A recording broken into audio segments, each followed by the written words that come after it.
මේක ටිකක් වෙනස් විදිහේ ආරම්භයක්. ඉතිහාසයට හොඳ හැරවුමක්. ඒ වගේම තමයි අනාගතයට හොඳ වැදගත් වැඩසටහනක් වෙයි. ලොකු පෙරවදන් රහිතව ඊටාම දුෂ්කර ගමනක් යන්නටයි අපි මේ සැරසෙන්නේ. ඒ වගේම තමයි මෙතෙක් සෙවූ ඉතිහාසයේ ඉඳලා වසර 5000ක් ආපස්සට ඉතිහාසයක් සොයාගෙන යන ගමනක ආරම්භක රේඛාවේ තමයි අපි මේ රැඳී සිටින්නේ.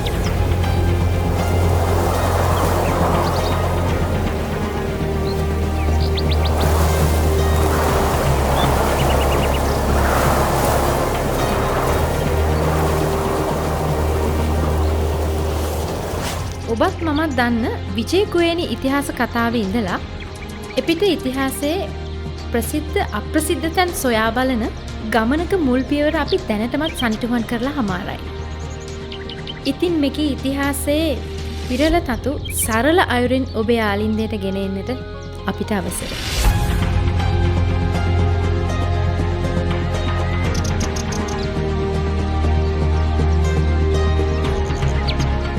වසර 5000ක් පමණ පැරණි රාවණා ඉතිහාසයේ ආරම්භක ස්ථාන පිළිබඳව එම ස්ථානවලටම ගිහින් කතිකාවතක් ගොඩනගා ගැනීම තමයි අපේ මේ අරමුණ.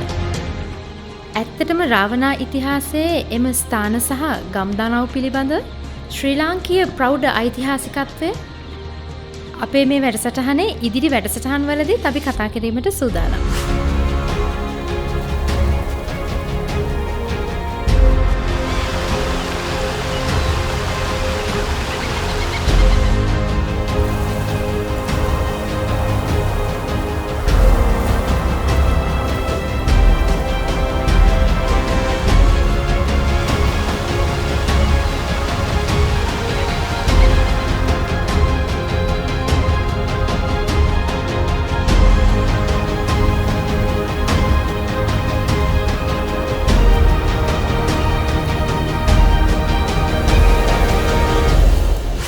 මහාරාවණ ඉතිහාසයේ වගේම විජේ කුවේණි කතාවත් අපේ හෙළයන්ගේ කරපිටින් පැමිණ අපේ හිත්වල පළපදියම් වූ කතාවක්.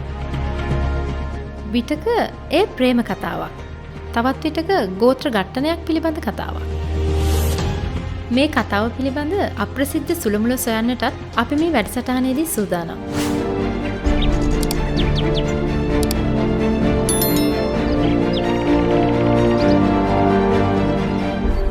අපි මේ කතා කරන්න සූදානම් වෙන්නේ මාතලේ දිස්ත්‍රික්කයේ ලංකා ඉතිහාසයේ පුරාවට පුනපුනා කියවෙන ස්ථාන පිළිබඳව. ඒ වගේම තමයි විජේ කුවේණි කතාවෙන් පස්සේ බුදුරජාණන් වහන්සේගේ ලංකා ආගමනයේ ප්‍රසිද්ධ ඉතිහාසයේ වගේම අප්‍රසිද්ධ ඉතිහාසයේ සුළුමුළු සොයන්නටත් අපි සූදානම්. බුදුරජාණන් වහන්සේගේ පළමු ලංකා ගමනෙන් පස්සේ නාග යක්ෂ ගන්ධබ්බ කියන ගෝත්‍ර දුරු කරමින් මිනිස් ආකල්පවල පැහැදිලි වෙනසක් ඇති කරන්නට පටන් ගත්තේ මහියංගනයේ.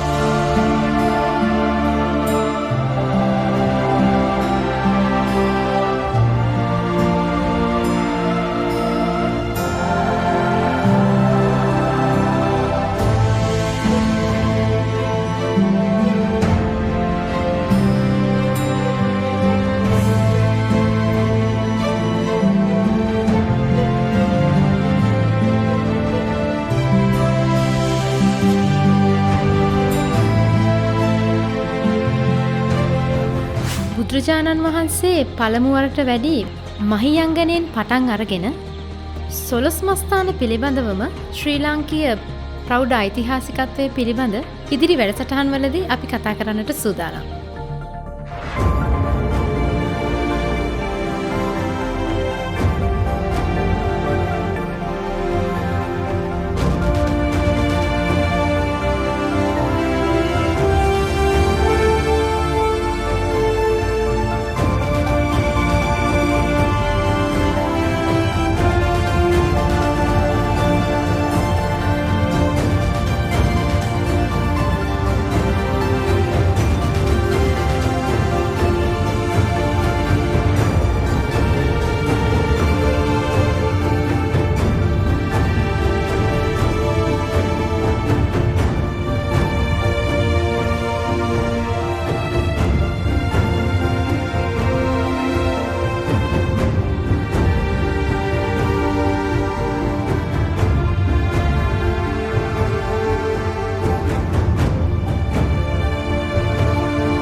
මිහිඳු මහරහතන් වහන්සේගේ ලංකා ආගමනයත් සමගම මෙරටට පැමිණි සූසැට කලාවන් හා එකල සිට පැවති රජවරුන් පිළිබඳ විස්තර සොයා යන්නටත් අපි සූදානම්.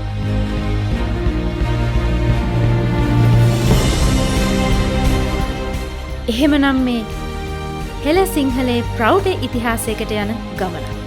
ඒ කියන්නේ වසර 5000ක් ආපස්සට.